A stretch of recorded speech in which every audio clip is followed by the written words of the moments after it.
세상의 장난들이 나가며 가난들이 서로서로 여호와와 그의 기름부음 받은 자를 대적하며 우리가 그들의 면적을 끊고 그의 결박을 갚아가리까 하는도다. 하늘의 조승우가 웃으시며 주께서 그들을 부르시리다. 그때 그를 바라며 분노하자. 그들을 놀라게 하여 이르시기를 내가 나의 왕을 내 거룩한 산지에 세웠다 하시리로다. 내가 여호와의 명령을 전하노라.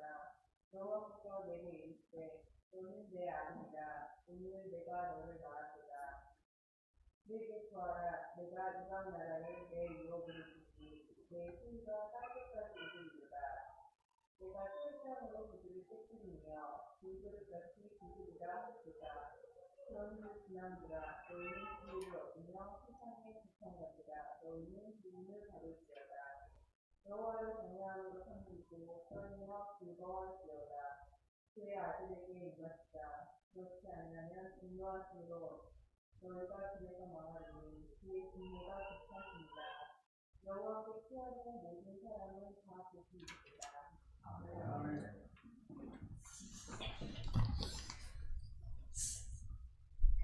어제가 현충일이었지요. 현충일은 순국 선열들, 나라를 위해서 목숨을 바친 앞서가신 분들, 그런 열사들을 또 기리는 날. 그리고 특별히 우리나라는 한국 전쟁이 있었기 때문에 한국 전쟁이나 또 월남전이나 그런 전쟁에서 돌아가신 분들을 기리는 날입니다. 우리가 그리스도인이지만 하나님 나라 백성이지만 이 땅에 또 국민들 시민이다 보니까 우리가 어떻게 그리스도인으로서 나라를 사랑해야 되는가, 어떻게 나라를 바라봐야 되는가에 대해서도 생각해 볼 수 있어야 할 것 같습니다.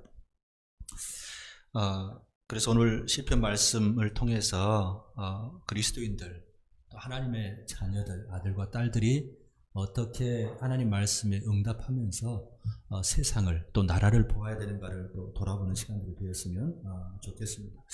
여러분, 구약 성경을 읽어보신 분들은 구약 성경은 사실 이스라엘의 역사이기도 합니다. 그래서 지금 이제 그 팔레스타인에 있는 이스라엘 나라의 과거의 역사이기도 한데요. 특별히 이제 다윗과 솔로몬, 사울 왕에 이어서 다윗, 솔로몬 이렇게 이제 왕이 이어지는데 다윗 왕 아들인 솔로몬 왕이 죽으면서 나라가 두 개로 나뉘지 않습니까? 그래서 북쪽은 이제 에브라임 므낫세 지파가 중심이 돼가지고 북이스라엘이라는 나라가 세워집니다. 그리고 남쪽은 유다 지파, 또 베냐민 지파도 참석하고 이제 시므온 지파는 이미 녹아들어 버리는데 그 지파들을 중심으로 해가지고 남쪽에 유다 왕국이 세워졌어요. 남과 북이 이제 나뉘어서 이제 계속해서 대치하면서 살아가는데 이 두 나라가 하나가 되지 못하고 결국은 멸망해 버립니다. 북이스라엘은 아시리아라고 하는 그 제국의 멸망을 당하고요. 남유다는 나중에 597년에 587년에 바벨론 제국에 의해서 멸망을 하지요. 이 상황들이 사실은 현재 우리나라 시간을 한 3000여 년의 시간, 2500년 격합니다만은 그럼에도 불구하고 우리 현실 남과 북으로 나뉘어 있는 우리나라와 아주 유사한 그런 모습인 것을 보여줍니다. 그래서 북이스라엘과 남유다의 상황들을 보면 정말 오랜 시간 전이지만 우리 남과 북 대치되어 있는 그런 상황들과 너무 많이 이렇게 서로 이렇게 매치되는 것을 보게 된다는 거죠. 사실은 그 당시에 북이스라엘이나 남유다 이 나라들도요. 우리나라가 지금 진화학적으로 중국, 러시아, 일본, 미국 이런 나라에 이렇게 쌓여 있는 것처럼 그 이스라엘 나라들도 똑같았습니다. 그 당시에 아람이라는 나라는 큰 나라는 아니었지만 아람의 지배도 침략도 받기도 했지만 아수르나 바벨론이라는 그 북쪽에 있는 나라들이 계속해서 이제 위협이 됐었고요. 나중에 이제 멸망하고 나서도 뭐 그 페르시아, 우리 잘 아는 페르시아, 바사라고 성경에 나와 있는 그 나라, 또 그리스, 헬라, 또 로마, 이런 나라들에 의해서 끊임없이 이제 지배를 받았던 나라가 이스라엘입니다. 그리고 이제 남쪽에는 늘 그 고대 세계에서 또 대단한 힘을 또 썼던 애굽, 이집트라는 나라가 있었고요. 그 나라 사이에서 늘 부대꼈죠. 때로는 동맹도 하기도 하고 또 침략도 받기도 하고, 그러면서 어떻게든지 그 살아남으려고 했었던 그런 왕들의 모습들을 성경을 통해서 사실은 읽게 됩니다. 그런데 북이스라엘과 남유다가 왜 멸망했냐, 그것을 우리는 성경을 통해서 읽어가다 보면 군사력이 부족해서 또 경제력이 모자라서 잘 못 살아서 그렇게 북이스라엘과 남유다가 멸망했냐, 아니었습니다. 특별히 이제 북이스라엘 같은 경우는 여로보암 2세라고 하는 북이스라엘 중에서 가장 막강한 시대를 구가했던 그 왕조 다음 세대에 멸망을 해버립니다. 그러니까 그게 단순히 경제력, 군사력의 문제가 아니었다는 것을 보여줍니다. 그래서 성경에서는 늘 계속해서 반복합니다. 이스라엘 백성들이 왜 멸망하냐, 유다가 왜 멸망하냐, 창조주 하나님, 왕이 왕이신 하나님을 떠나서 우상을 숭배하고 선지자를 통해서 하나님께서 계속해서 돌아오라고, 회개하고 돌아오라고 하시는 그 말씀에 귀 기울이지 않았을 때 하나님의 심판이 결국은 임했다라고 성경은 분명히 말씀한다는 거죠. 일반 세상 사람들은 그것을 이제 인정을 하지 않겠습니다만은 성경은 그렇게 역사를 그렇게 보고 하나님을 역사의 주관자로 분명히 우리에게 말씀을 해주고 있습니다. 우리 시편 2편의 말씀도 마찬가지인데요.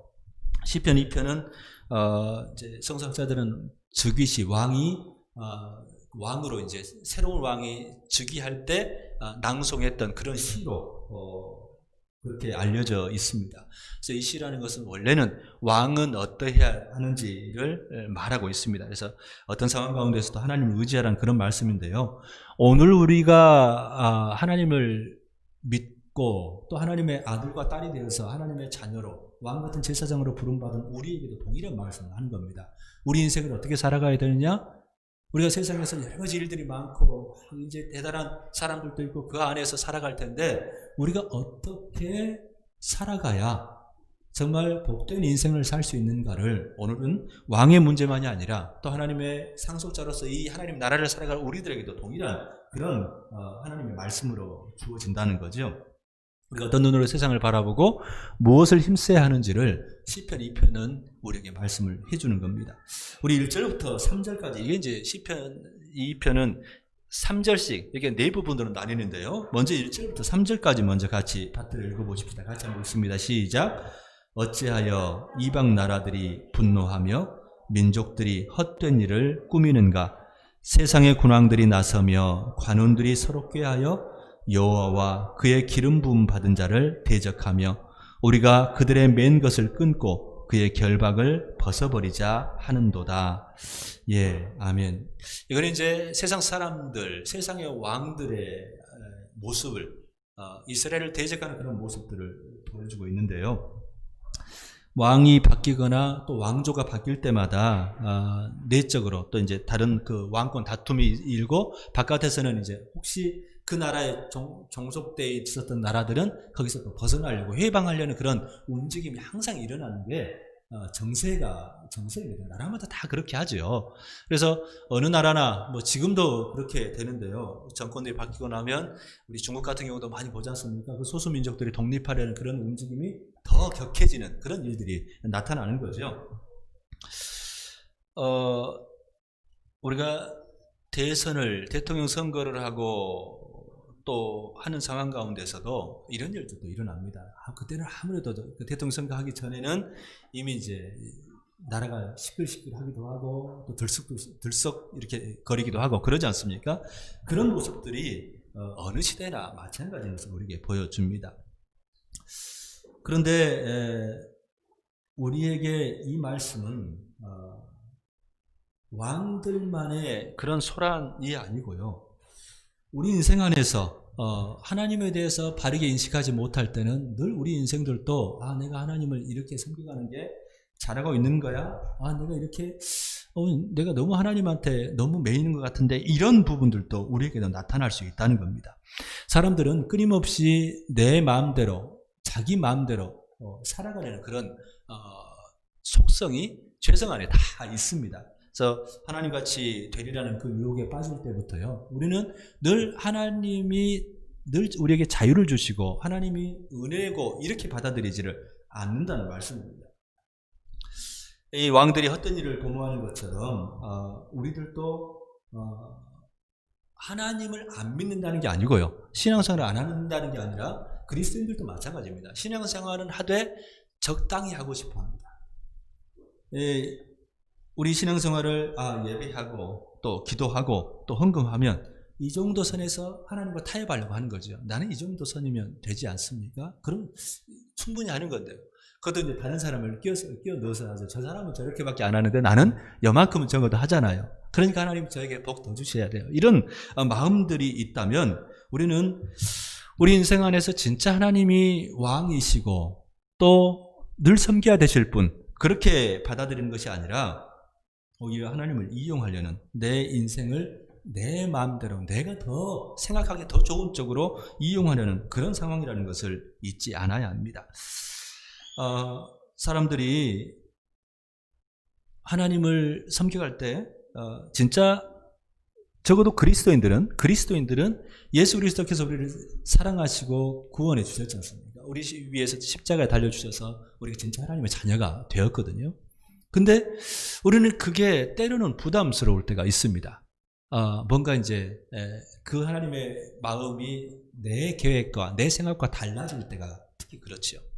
그러면 우리는 하나님 앞에서도 어느 순간부터는 이제 내가 하나님의 은혜가 그렇게 크다는 사실을 까맣게 잊어버리고 내가 하나님을 위해서 뭔가 해주는 것처럼 그 생각이 착각으로 바뀔 때가 있습니다. 내가 하나님께 예배를 드려주는 것처럼, 내가 헌금을 해드리는 것처럼, 기도를 해드리는 것처럼. 어찌 보면 우리가 사랑 관계 안에서 우리 하나님을 향해서 그런 마음도 있을 수 있거든요. 근데 어느 순간에 우리가 하나님이 우리에게 이미 베푸신 은혜가 얼마나 크셨다는 사실들을 잊어버리기 시작하면 우리는 하나님 앞에서 이상한 방향으로, 오늘 여기서 나오는 이방 나라들이 분노하고 민족들이 헛된 일을 꾸미는 것처럼 우리가 그 맨 것을 끊고 그의 결박을 벗어버리자, 이렇게 말하지 않습니까? 우리가 하나님께서 진짜 우리를 한없이 가장 선한 길로 인도하신다는 것을 다 믿고 있나요? 근데 어느 순간에 우리가 힘들고 버겁고 그러면 하나님께서 우리를 정말 단련하여서 정금같이 나오게 하신다는 생각보다는 하나님 왜 나한테 이러세요? 이런 마음이 더 먼저 솟아납니다. 그게 우리는 하나님을 진짜 신뢰하고 그 은혜에 늘 감사하며 산다기보다는 내가 여전히 내 마음대로 살고 싶어 하는 겁니다. 내 마음대로 안 되는 것에 대해서 하나님이 뭔가가 이거 뭘 꼬투리를 잡고 계시나, 뭔가 나를 이거 뭐 하시나 하는 그런 마음들을 품을 수가 있다는 거죠. 우리가 진짜 예수님께, 진짜 주님께 매이는 것이 무엇인지 알아가야 합니다. 그렇지 않으면 우리 예수님께 매이는 것도 벗어버리고 또 끊어버려야 될 그런 결박으로 오해할 수가 있습니다. 우리가 예수님께서 하시는 말씀이 그러지 않습니까? 내 말에 거하면, 이런 말씀을 하세요. 우리가 주님께 진짜 매여야 됩니다. 우리 예수님을 진짜 주님으로 믿고 살아가면요, 너희가 내 제자가, 참으로 내 제자가 되고 진리를 알게 된다고 말씀합니다.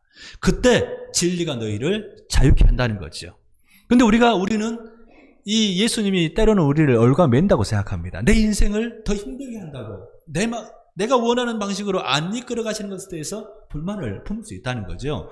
그러니까 우리가 시편 2편을 보면서도 이거는 이방 나라들이나 이방 나라 민족들이나 불평하고 소란스럽게 떠들고 또 이렇게 헛된 일 계획하고 그렇게 한다고 생각하면 안 된다는 거죠. 이 시편은 그 왕에 대한 이야기이기도 하면서 오늘 우리 자신들이 진짜 내가 왕으로 서고자 하느냐, 아니면 하나님을 진짜 왕으로 섬기며 살고자 하느냐를 물어보시는 그런 말씀이라는 것을 기억해야 될 것 같습니다. 그래서 오늘 이 상황 가운데 참 이방 나라들의 그 분노, 그 헛된 그런 계략들 세워가고 있었고 불평하고 원망할 때, 그로 인해서 이제 이스라엘 백성들은 불안해지지 않겠습니까? 또 왕들, 진짜 그 왕의 즉위식 가운데서 이런 일이 있다 할 때 상관이 있을 수가 없겠죠. 그때 하나님께서는 말씀을 통해서 오늘 4절부터 하시는 말씀을 통해서 이 이스라엘 백성들을 또 하나님의 대리자로 세워졌던 그 왕에게 말씀을 주시는 겁니다. 확신을 주시고 또 용기를 주시는 거죠. 우리 4절, 5절, 6절을 같이 한번 읽어보십시다. 하늘에 계신 이가 웃으시며 주께서 그들을 비웃으시리로다.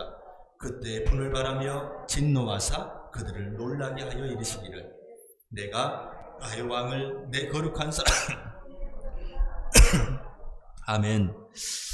예, 내가 왕을 세웠고 내가 이 세상을 통치한다. 하늘에 계신 이라고 말씀하시는데 하나님께서 그런 모습을 보면서 웃으신다, 비웃으신다고 오늘 말씀을 하시는 거죠.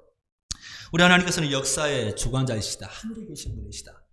그냥 단순히 이스라엘의 왕만이 아니라 모든 이방의 왕도 되신다. 만왕의 왕이시라는 말씀을 해주시는 겁니다.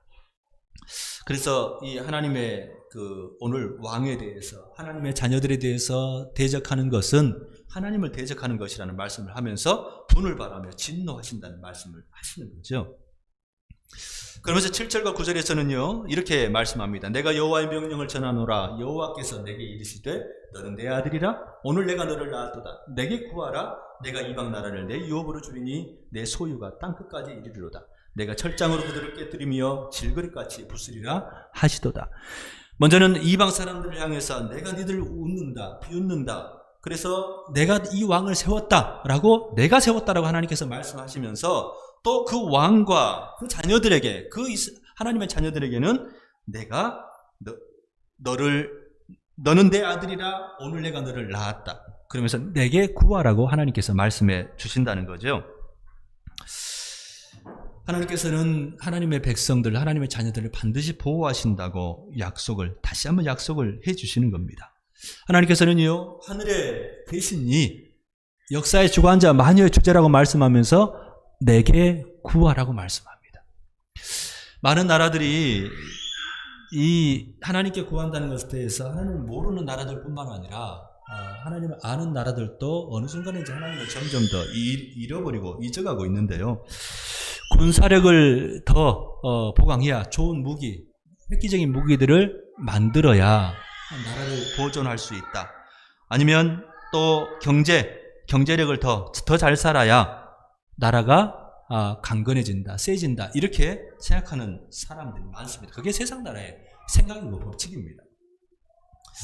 그러다 보니까 그 군사력 또 경제력을 다 키우려고 다른 나라는 돌아보지를 않습니다. 어느 순간에 이게 이제 같이 인류가 함께 공용해야 된다, 함께 살아가야 되고 함께 번영해 가야 된다는 생각은 하지를 않는다는 거죠. 그래서 다른 나라를 압제하고 겁박해서라도 자기들은 잘 살면 됩니다. 자기 나라가 잘 살면 된다는 생각들을 하는 거죠. 그래서 지금도 많은 나라에서 내전도 일어나는 거고요. 또 중국 같은 나라에서 소수민족들이 끊임없이 또 힘든 상황에 직면해 있지 않습니까? 이것을 성경은 우상 숭배라고 말합니다. 하나님이 아니라 그들의 헛된 일을 꾸미는 것, 헛된 일을 도모하는 일이라고 말씀을 한다는 거죠. 미국이란 나라도 마찬가지였습니다. 미국이란 나라에서 이미 오래전부터 미국에서 깨어있는 사람들은요, 미국이 자유의 땅이라고 하면서 미국 같은 나라 없다, 최고의 나라라고 말하면서 그 안에서 인종차별, 특별히 이제 흑인이라든가 유색인종에 대한 그런 차별에 대해서 분명히 그런 인종차별이 뿌리 내려 있을 뿐만 아니라 그것이 줄어들지 않고 있다는 사실, 곳곳에는 이제 백인 우월주의가 정말 있다는 사실들에 대해서 모른 채 했고 또 인정하지 않으려고 했었던 거죠. 그것에 대해서 정말 깨어있다고 하는 사람들이 이것에 대해서 문제의식을 제기하고는 했었습니다. 그런데 지금 이번에 또 그 사건으로 인해서 미국 자체가 사실 떠들썩하지 않습니까? 또 이 트럼프 행정부 자체 안에서 계속해서 이제 그 인종차별적인 것에 대해서 또 이렇게 묵인해 오기도 했고요. 그래서 이 폭도라고 이렇게 규정하고 하는 그런 모습들, 또 그 군인을 이렇게 투입하고 하는 그런 부분들이 사실은 미국이란 나라, 자유의 나라와는 너무 다른 모습들을 보여준 거였죠. 이게 그렇습니다. 하나님을 의지하고 내게 구하지 않을 때, 이거는 그 사람이 교회 다니는 사람이다. 그거하고는 아무 상관이 없습니다. 교회는 문의일 수 있습니다. 하나님을 믿는다 하면서도 자기 길 갈 수 있다는 말씀입니다. 세상 모든 나라들과 백성들이 영원한 주권자이신 하나님의 뜻 앞에서 어떻게 해야 할지 분명하게 알아가야 합니다. 우리 예수 그리스도를 주님으로 모시고 또 하나님의 자녀가 된 우리들도 어떻게 해야 될 것인가? 이 나라에 대해서 어떻게 하는 것이 진짜 나라를 사랑하는 것인가에 대해서 분명하게 알 필요가 있다는 말씀입니다. 10절에서 내게 구하라고 하신 우리 하나님께서 10절과 11절, 12절에서 이렇게 말씀을 합니다. 우리 다 같이 한 번 더 읽어보십시다. 그런즉 군왕들아 너희는 지혜를 얻으며 세상의 재판관들아 너희는 교훈을 받을지어다. 여호와를 경외함으로 섬기고 떨며 즐거워할지어다. 그의 아들에게 입맞추라. 그렇지 아니하면 진노하심으로 너희가 길에서 망하리니 그의 진노가 급하심이라. 여호와께 피하는 모든 사람은 다 복이 있도다. 이게 하나님께서 우리에게 제시하시는 길입니다. 진짜 어떻게 나라를 사랑하고 복된 나라가 될 수 있느냐? 하나님께 구할 뿐만 아니라 여기서 이제 지혜자 그 군왕들이나 재판관들에게 지혜를 얻으며 교훈을 받으라고 말씀하지 않습니까? 그 지혜와 교훈이 뭡니까? 여호와를 경외함으로 섬기고 떨며 즐거워할지어다는 말씀입니다. 하나님을 인정하고 그 안에서 우리가 누리는 그 은혜들을 감사함으로 받으라는 말씀이기도 합니다.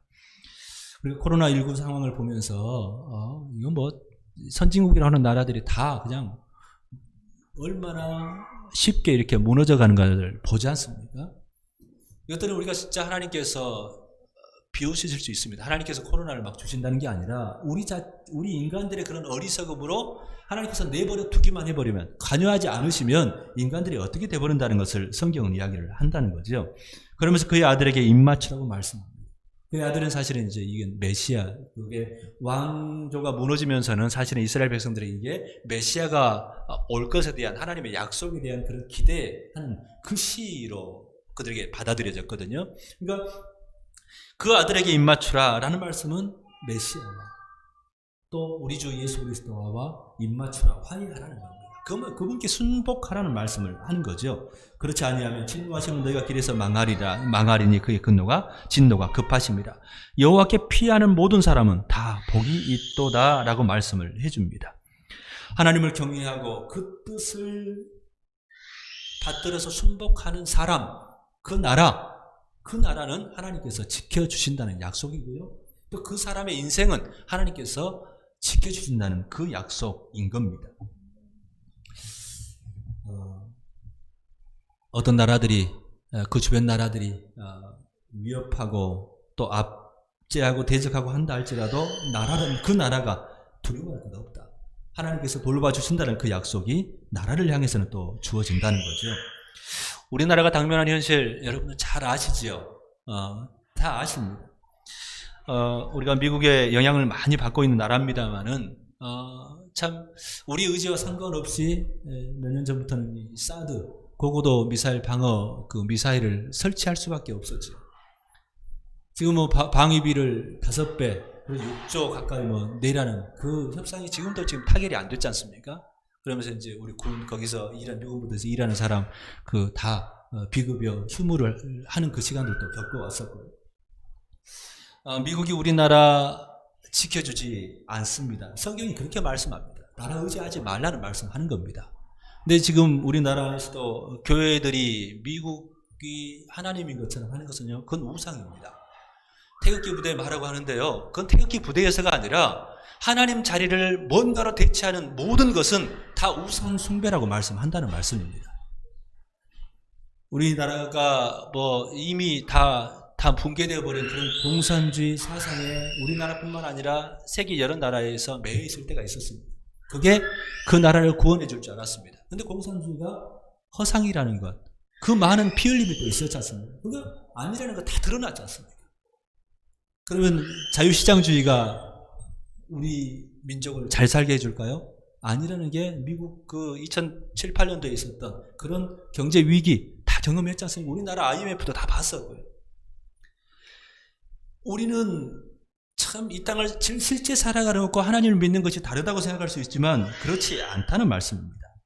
미국은 미국대로 우리에게 사실은 부담이 되고 있지요. 또 중국은 어떻습니까? 지금 우리 중국은 중국몽, 중국의 꿈이라고 해가지고요. 계속해서 확장 정책, 중화민족이라는 겁니다. 자기들이 세상의 중심이 되고자 하는 거죠. 그래서 계속해서 그 팽창 정책을 펴면서 주변 나라에 사실 상당히 중국 때문에 힘든 거죠. 피곤한 거죠. 그 주변 나라들과 국경 그런 그 다툼도 계속해서 일어나고 있고요. 중국만 그렇습니까? 일본은 어떻습니까? 일본은 지금 이제 아베 정권 통해서 평화헌법, 일본은 전범 국가입니다. 전쟁을 일으켰던 국가이기 때문에요. 군대를 보유할 수 없습니다.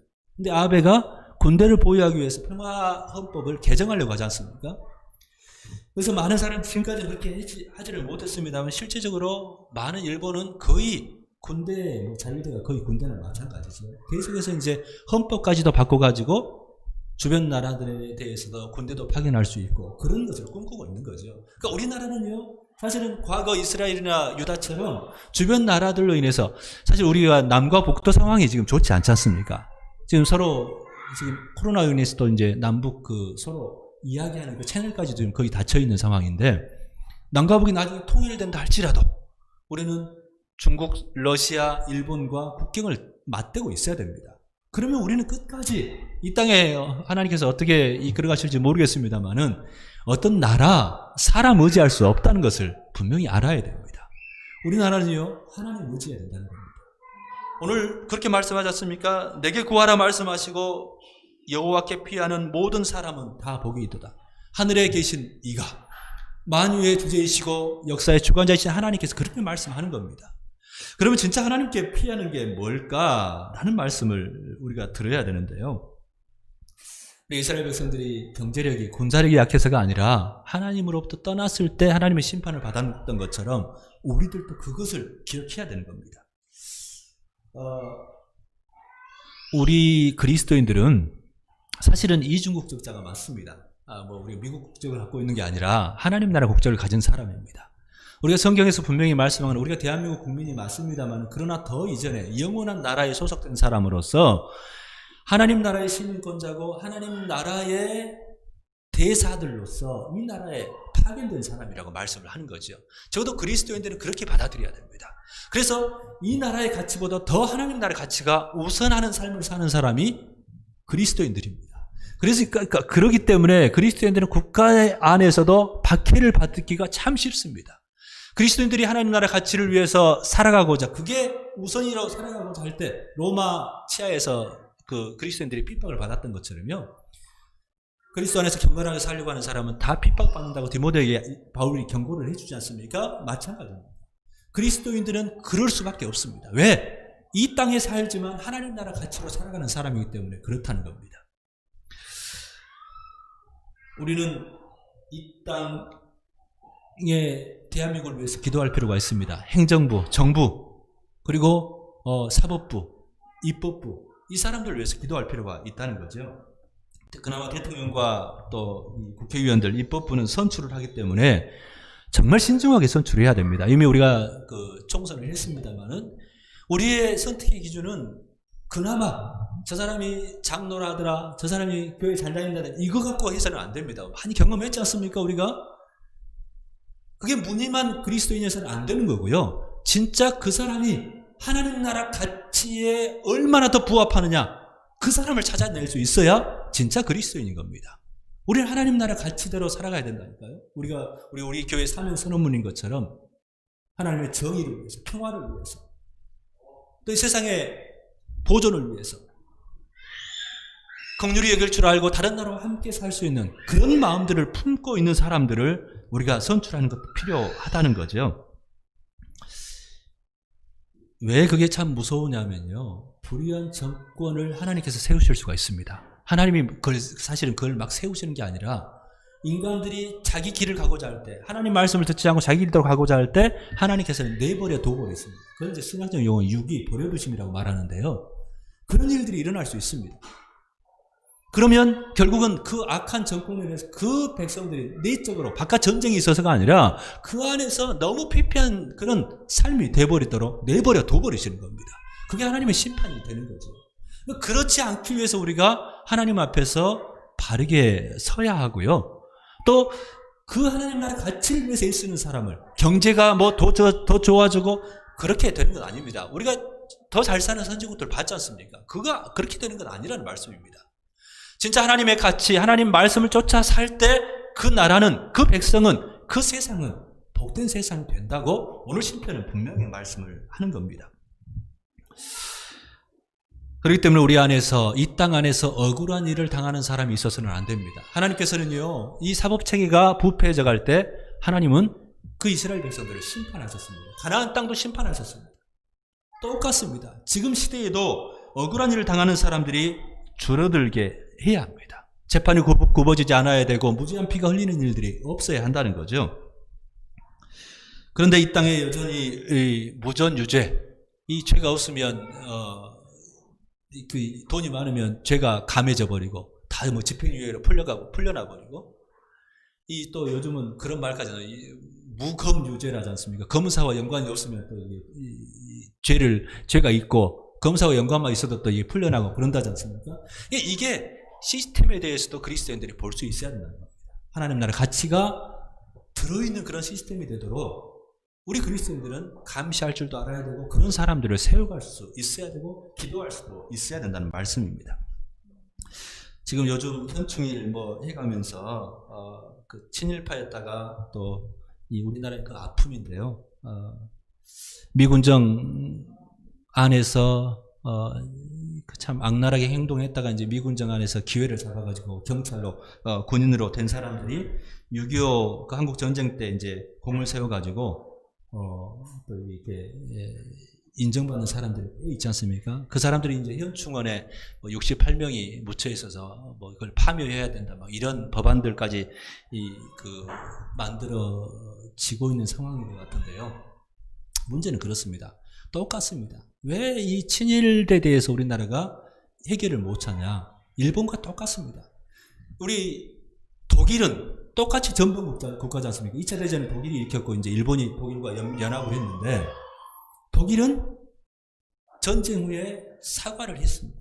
뭐 최근까지도 총리들이 이거 사과할 일이 있으면 계속 사과를 했죠. 배상도 했죠.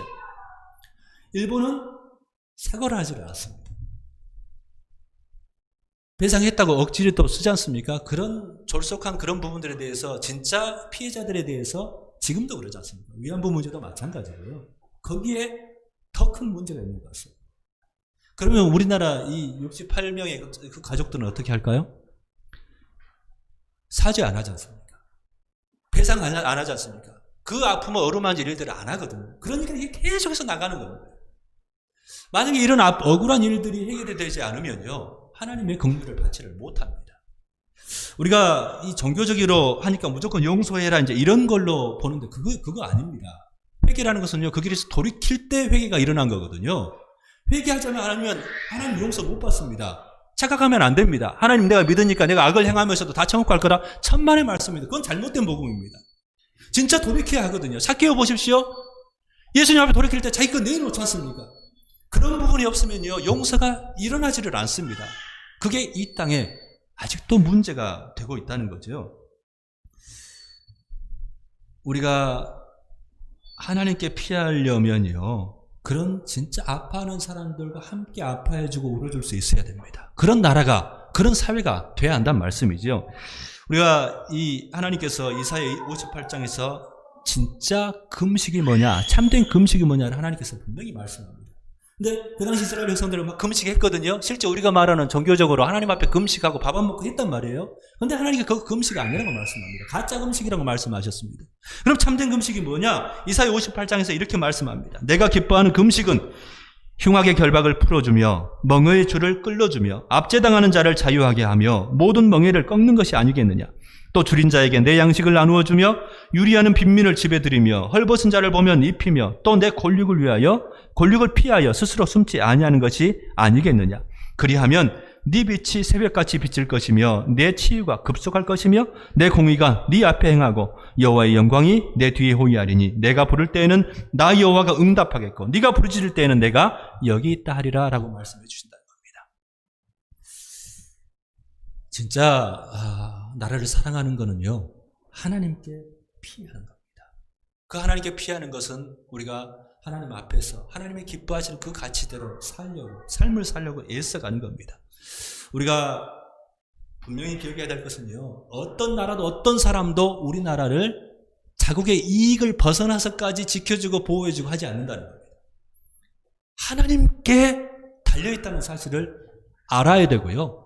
하나님께 의지하고 하나님 보시기에 하나님 앞에 피할 줄 알고 그 아들에게 입맞추고 하나님 말씀에, 우리 예수님 말씀에 순복하고 그분과 화해할 때 그 나라는 역사의 주관 되신 하나님께서 지켜주신다고 말씀하는 거죠. 여러분, 우리의 인생도 마찬가지 같습니다. 우리 한 주간의 삶 앞으로, 한 주간의 삶도요, 우리 앞으로의 인생도 우리 주님과 철저히 화해하셔야 돼요. 주님께 피할 때요, 우리 인생이 복이 있는 인생이 된다고 주님 말씀하십니다.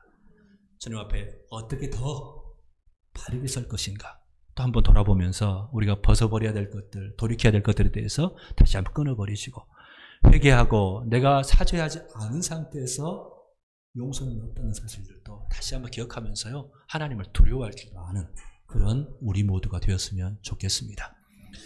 지금 우리 같이 한번 나라를 위해서 또 기도하는 시간 가져보십시다. 우리 주변 나라들, 일본, 러시아, 이 지도자들, 중국 지도자들을 위해서 기도하시면서 하나님을 정말 두려워하는, 허사를 경영하는, 허탄한 일들을 경영하는 나라들이 아니라, 그래서 다른 나라들을 압제하는 그런 나라들이 아니라, 진짜 하나님을 두려워하면서 하나님 심판이 있다는 사실들을 기억하면서 진짜 함께 또 긍휼히 여기는, 또 돌아보는, 또 나눌 줄 아는 그런 나라들, 또 우리 국가 지도자들도 위해서 기도해 주시면서 이번 21대 국회가 정말 그 억울한 일들을 없이 하는 그런 법들을 만들어낼 수 있는 그런 지혜로운, 하나님께 귀 기울이는 그런 국회가 될 수 있도록 또 한번 기도해 주시면 좋겠습니다. 같이 한번 기도하십시다. 아버지 하나님,